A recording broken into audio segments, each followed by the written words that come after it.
First on the scene was the royal contractor with his architect named Philetus.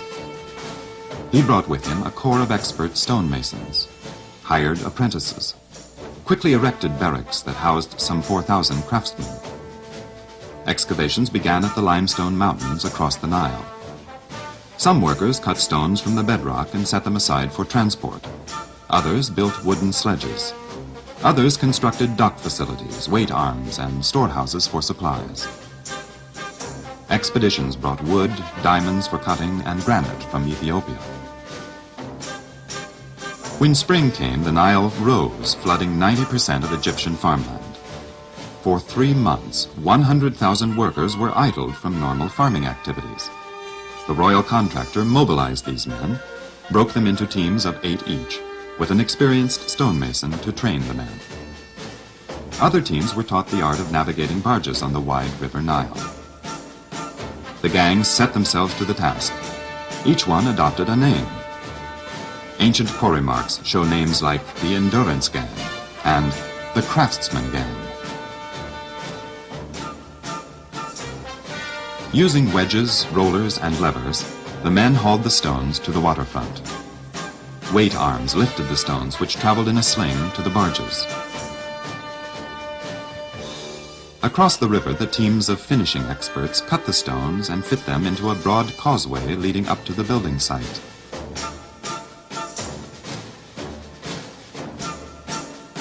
When the Nile receded each year, the gangs went back to their farms. The masons worked year-round, cutting, measuring, marking, storing the stones that had been brought over. They leveled the site and began cutting the deep passage underground to the pit. For 10 years they worked on the road, the docks, and the site. Team spirit, competition, pride of workmanship, religious fervor, these all contributed to the intense activity.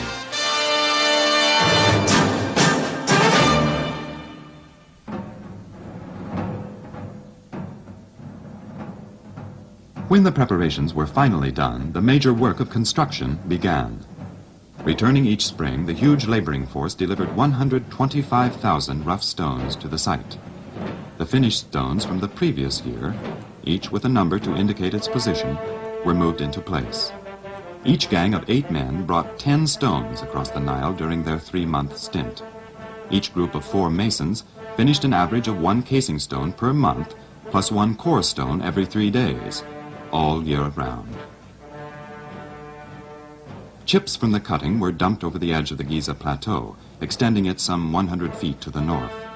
Some were saved as fill for beneath the wooden ramps. A special team planned the passages. Trial passages still in evidence were cut into the bedrock, showing the planned arrangement. Granite monoliths were cut with bronze saws set with jeweled teeth. Rounded scraps of granite served as counterweights for the levers and saws.